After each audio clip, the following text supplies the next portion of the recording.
मेरे रहते हुए 2.5 साल में कोई भ्रष्टाचार नहीं करेगा, ये मेरा वादा है।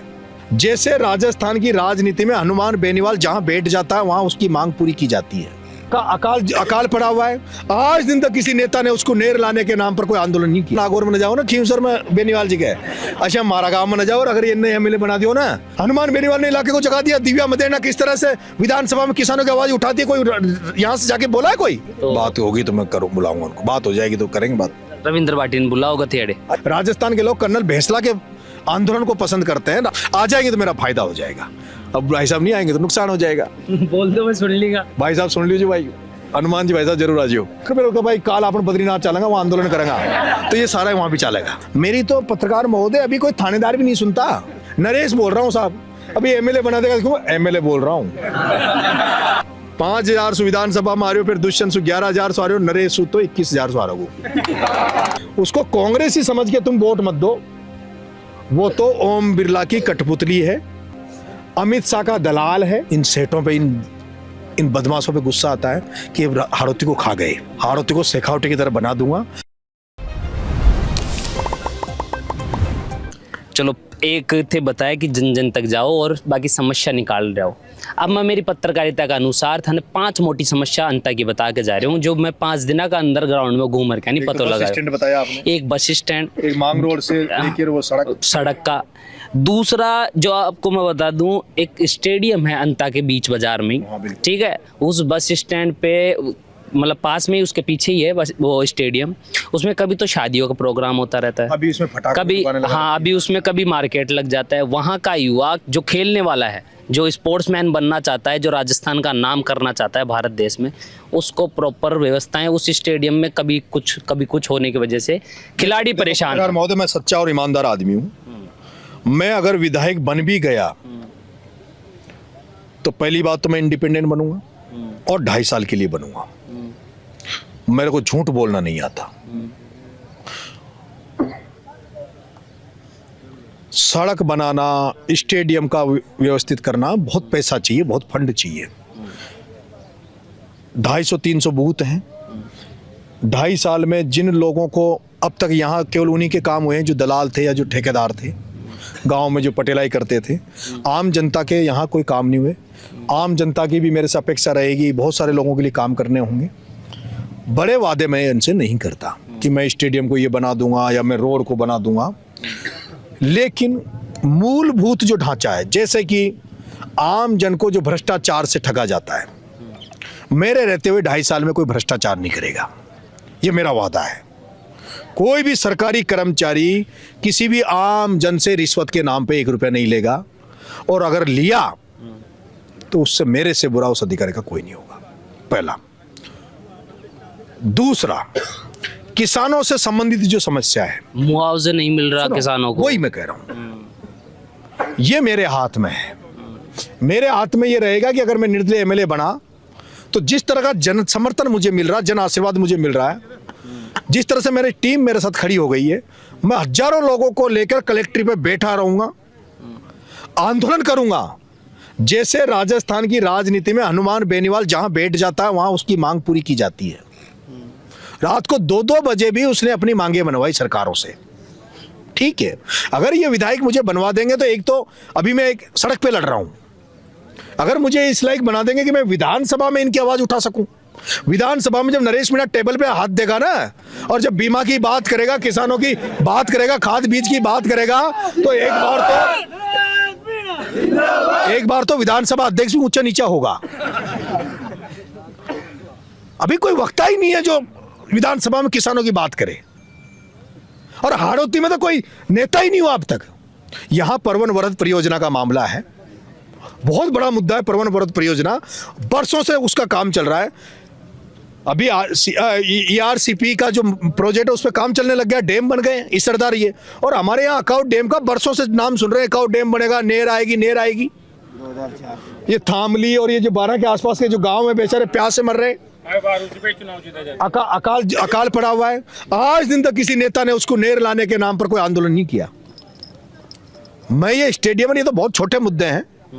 आम किसान जो जुड़ा हुआ, जिसको खाद नहीं मिल रहा, जिसको बीमा का पैसा नहीं मिल रहा, जिसको समर्थन मूल्य पर कांटे नहीं मिल रहे, जिसको बिजली नहीं मिल रही, गांव खेतों में जाओगे तो तार नीचे लटक रहे हैं। खुद किसान अपनी लाइट सुधारता है यहाँ 12 में। अगर किसान को कोई अभी डीपी जमानी है ना, अभी ये फसलें कट गई सोयाबीन की, अभी जैसे हमारे गेहूं बोएंगे, सरसों बोएंगे, तो किसान गांवों से ले जाके डीपी खुद ट्रॉली में रख के खेत में पत्थर जमा के डीपी धरेगा, फिर तार टाकेगा जिनमें 2-4 की मौत हो जाएगी। फिर वो लाइट नहीं देंगे, 3 फेज लाइट नहीं देंगे तो सिंगल का जुगाड़ करेंगे। सिंगल का जुगाड़ करेगा तो पेनल्टी लगा देगा। मारा गांव में तो बिजली वाला जावे को ना, जैसे नागौर में न जाओ ना, खींवसर में बेनीवाल जी का है, अच्छा मारा गांव में न जाओ, और अगर ये नए एमएलए बना दियो ना, तो या तो लाइट का तंत्र सही हो जाएगा, या तो 7 घंटे बिजली किसानों को पूरी मिलेगी, और पूरी नदी तो फिर गांव में बिल्ले पर भी न जाओगा।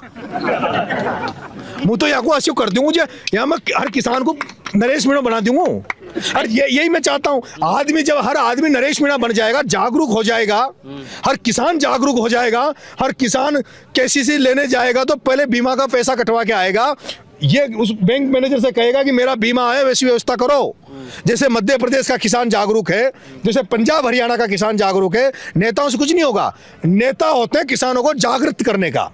पंजाब हरियाणा में राकेश टिकैत हुआ, महेंद्र टिकैत जी हुए, उन्होंने वहां के किसानों को जगा दिया। हनुमान बेनीवाल ने इलाके को जगा दिया। दिव्या मदेना किस तरह से विधानसभा में किसानों की आवाज उठाती है, कोई यहां से जाके बोला है? कोई आज दिन तक नहीं बोला जैसे दिव्या मदेना बोलती है। हमें चाहते हैं कि हड़ौती में भी किसान की राजनीति पैदा हो, किसानों की आवाजें उठे। यहाँ हुए किसान नेता, ऐसा नहीं है। पवन जी यादव हैं, वो बहुत मेहनत करी उन्होंने। एक सत्यनारायण सिंह जी हाड़ा हैं, उन्होंने बहुत कोशिश, बहुत लोगों ने, दीन बंधु जी धाकड़ अभी जेल जाके आए हैं। लेकिन अब सारे किसान को जागरूक करके, इकट्ठा करके और सब समस्याओं को दूर करने का काम हम करेंगे। अच्छा, हनुमान बेनीवाल अंतागंदर आऊँगा, साथ में एक रविंद्र भाटी को भी नाम थारी साथ में काफ़ी लियो जाए है कि वे भी निर्दलीय हैं, थे भी निर्दलीय लड़ रहा हो। मेरी उनसे बात नहीं। हाँ, अच्छा, तो अभी कोई बात? मेरी बात नहीं उनसे, तो बात होगी तो मैं करूँ, बुलाऊंगा उनको, बात हो जाएगी तो करेंगे बात। रविंद्र भाटी ने बुला होगा थेड़े। ये चुनाव यूथ का चुनाव है। आज हर समाज का युवा नरेश के साथ खड़ा है पूरी ताकत के साथ। किसान बुजुर्ग तो है, लेकिन यूथ जो है ना, युवाओं ने तो ऐसा मन बना लिया कि हम इस बार हमारे युवा साथी को विधानसभा में भेजेंगे। सारे छात्र और युवा मैं देख रहा हूँ, अभी भी बड़ी संख्या में छात्र युवा इस चुनाव को मैनेज कर रहे हैं। तो अगर रविंद्र भाटी आता है तो हमारी मदद मिलेगी यूथ में, एक और उससे वो बढ़ावा मिलेगा हमें। लगे हाड़ौती क्षेत्र में रविंद्र भाटी को नाम है। बेनीवाल जी का वोट हमारे यहाँ ज्यादा नहीं है, जैसे उनका एक जो होता है आजकल जाट समाज का में, लेकिन बेनीवाल जी अगर आते हैं तो वो किसान नेता है। बेनीवाल जी को हम जाट नेता नहीं मानते, हम जाट समाज से बेनीवाल जी नहीं जोड़ते। हम आज हनुमान जी बेनीवाल आएंगे तो यहाँ हजारों लोग उनको सुनने आएंगे। इन लड़ाकों को पसंद राजस्थान की जनता, लड़ने वालों को पसंद करती है। राजस्थान वीरों की भूमि है, महाराणा प्रताप को राजस्थान के लोग पसंद करते हैं।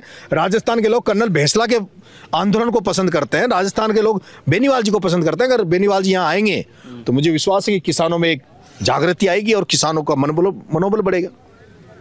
तो भाई साहब से मेरी बात हुई थी, उन्होंने कहा भी थोड़ा बनने दो चुनाव, हम भी बात करते हैं। उनके साथी जो गठबंधन में साथी हैं वो बात करेंगे, फिर करेंगे। देखो कोशिश अब आ जाएंगे तो मेरा फायदा हो जाएगा। अब भाई साहब नहीं आएंगे तो नुकसान हो जाएगा। बोल दो, मैं सुन लीगा। भाई साहब सुन लीजिए, भाई हनुमान जी भाई साहब जरूर आ जाओ। अब आ जाएगा, नेता कौन मिलेगा? बिल्कुल अब आ जाएगा। अच्छा, एक चीज़ है, नामांकन जो कल कांग्रेस की रैली थी बीके अंदर में बड़े का लोगा से बात करा, तो लोगा को कह बोलो कि नरेश मीणा की रैली के अंदर भारी लोग चाहता को कोई भी गुंजो। अब नियाज़ इनसे पूछो साहब को, तो काल तो चलो हमारी बात सुनो। बाहरी लोग इतनी बड़ी संख्या में आए, ये इन 12 वालों को सोचना चाहिए। वो क्या कह रहे हैं उससे नहीं, 12 वालों को सोचना चाहिए। आप लोग भी शादी ब्याह करते हो, काम करते हो, तो बाहर का व्यक्ति कोई आता है कि डीजल बढ़ा के? आपके बेटे ने कितना रिश्ता कमाया होगा, कितना व्यवहार कमाया होगा इस 12 की धरती पे पैदा हुए नरेश ने, जिसके लिए सीकर से लोग आ रहे हैं, झुंझुनू से, नागौर से लोग आए, माधोपुर, दौसा, करौली, जयपुर से लोग आए। कुछ तो रिश्ते निभाए होंगे ना। 11 सु कतनी गाड़ियां याद छे ना। अब ये अगली बार जहाँ चुनाव लड़ूंगा ना, अगली बार जहाँ भी आंदोलन करूंगा, जहाँ मैं बद्रीनाथ भी जरूरत पड़ेगी ना, बद्रीनाथ कोई कांड हो गया और मैं वहां जा रही हूँ लड़वा, तो ये अंता का सारा ही अगली बार मारला वहां जाऊंगा। ये 1 महीना में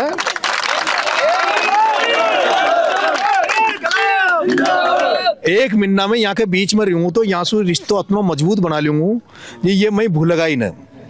ये मुख्यमंत्री पे रोका भाई काल अपन बद्रीनाथ चलेंगे वहाँ आंदोलन करेंगे तो ये सारा वहाँ भी चलेगा। ये मेरे रिश्ते हैं, मैंने कमाया यही है, मेरे को कोई पद नहीं रहा। मेरी तो पत्रकार महोदय अभी कोई थानेदार भी नहीं सुनता कि भाई मैं तो थानेदार को फोन करती हूँ, नहीं पूछे कौन से आया तू काई क्यों, कोई सुई नहीं। नरेश बोल रहा हूँ साहब, अभी एमएलए बना देगा क्यों, एमएलए बोल रहा हूँ ये बना देगा तो एमएलए बोल रहा हूँ, न बनाओगा तो नरेश बोल रही हूँ। कुछ पद नहीं है, ओधा नहीं है, कोई मेरी सुन नहीं रहा, उसके बावजूद भी ये जो लोग खड़े हैं ये मेरे रिश्ते हैं, ये मेरी सच्चाई, मेरी ईमानदारी, जो मैं बोलता हूँ या मैं जो कर रहा हूँ उसको देखकर मेरे साथ जुड़ रहे हैं। कई लोग कहते हैं, लेकिन मैं कहता हूँ भविष्य का तो पता नहीं, कल मैं नरेश कैसा हो जाए, कल हो सकता है भाया की तरफ मैं भी बदल जाऊं, मैं भी चोर हो जाऊं, भ्रष्टाचारी हो जाऊं, तब मैं इनको कहता हूं देखो आदमी की एक मंजिल होती है, मैंने मेरी मंजिल बना ली, और मेरी मंजिल वो है जिस दिन मैं शमशान घाट पे जाऊंगा वो मेरी मंजिल है कि उस दिन कितने लोगों ने मुझे प्यार किया। अगर आदमी का मूल्यांकन जो होगा, कल मैं कैसा रहूंगा, आज मैं कैसा हूं, ये कोई ईश्वर के हाथ में है। आदमी का असली मूल्यांकन तो उस दिन होगा जब उसकी अंतिम क्रिया होगी, वो उसकी अंतिम यात्रा होगी, उस दिन व्यक्ति का अंतिम मूल्यांकन होगा कि अंतिम आदमी जब स्वर्ग सिधार गया उस समय आदमी कैसा था, उस दिन हमारा मूल्यांकन होगा। प्रमोद जैन भाया जिस दिन राजनीति में आया उसके 100 नंबर थे, और आज 25 साल की राजनीति में रहने के बाद उसके नंबर 0 हो गया। नरेश मीणा जिस दिन राजनीति में आया, छात्र राजनीति में जयपुर में, तब नरेश मीणा को कोई जानता नहीं था जयपुर में, वहां से नरेश मीणा की गिनती चालू हुई, और आज 25 साल में नरेश मीणा का कद बढ़ा है, घटा नहीं है। प्रमोद जैन भाया जब से राजनीति में आया, वो विधान, अभी लोग कह रहे हैं 5000 वोटों से ही हारा है वो, तो इसलिए जीत जाएगा। 5000 से नहीं हारा पत्रकार महोदय, विधानसभा चुनाव में जब वो मंत्री था, पावर में था, आंगनबाड़ी इनकी सारी महिलाओं का पैसा बांट रही थी, थानेदारों के लिए काम कर रहे था, डिप्टी थानेदार, सीआई, तहसीलदार सारा का वोट बना रहे था। जब वो 5000 सौ आ रहे हो, 5000 से उसो आ रहे हो जो मनोहर थाना सवार पहली बार वो आया, कहना कमललाल जी, जिनको कोई जाना ना चाह, जिनको चुनाव लड़वा की स्टाइल है वो सब जाना चाहे, उसके बाद लेकिन वही प्रमोद जैन भाई लोकसभा में 11000 सौ आ रहे हो, घाटो बढ़तो जा रही हो, 5000 सौ विधानसभा में आ रहे हो, फिर दुष्यंत सु 11000 सौ आ रहे हो, नरेश सु तो 21000 सौ आ रहा हो।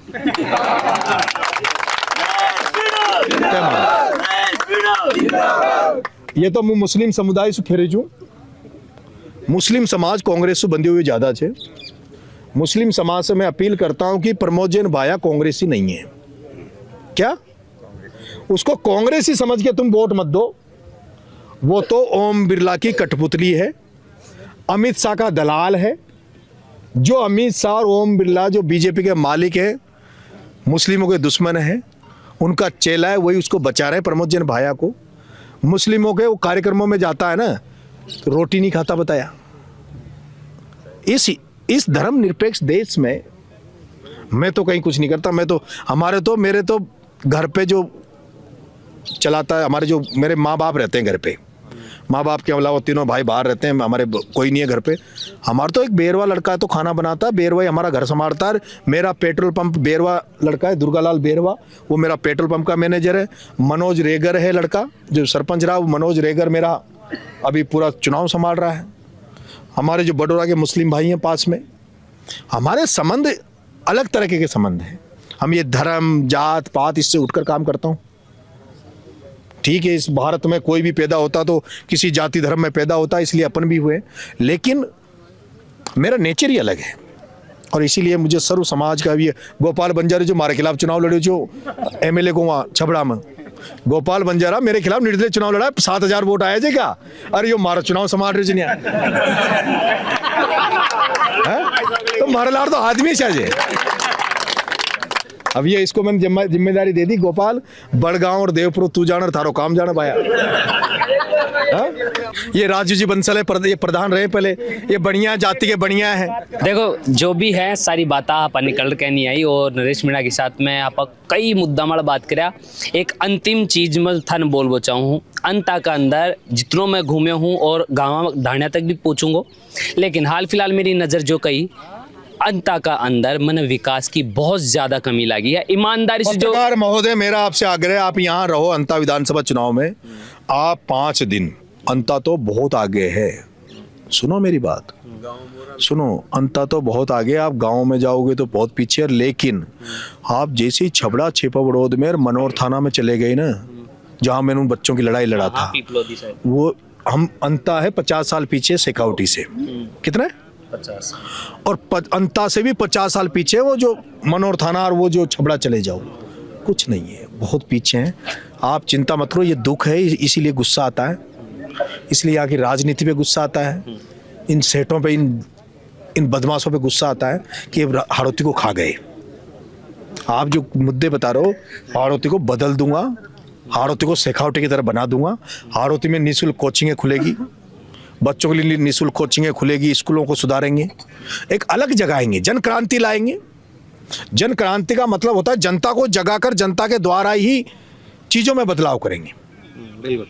तो देखिए, जो नरेश मीणा है भाई अपने साथ में जुड़े, और अंता विधानसभा में उपचुनाव ने लेकर जो माहौल गरमाए हुए, अभी में तमाम मुद्दा, तमाम विकास की बात आप करा, साथ ही साथ नरेश मीणा ने एक पत्रकार और एक मीडिया के थ्रू जो संदेश अड़े का जनप्रतिनिधियों तक जो पहुँचना चाहे, वे भी यहाँ पर पहुँचाबो का काम कर रहे हैं, क्योंकि सवाल पूछबो और जनता की बात नेता तक पहुँचाबो अपनो काम है। साथ ही साथ जो चुनाव ने लेकर तमाम जो आरोप प्रत्यारोप है बीद ने लेकर भी यहाँ पर नरेश मीणा से काफ़ी बातचीत करा। तो थे मन सुन रहे हो झलकों पे, नाम मेरो बबलू है, कैमरा के पास मेरो भाई जतिन है। धन्यवाद, राम राम सा।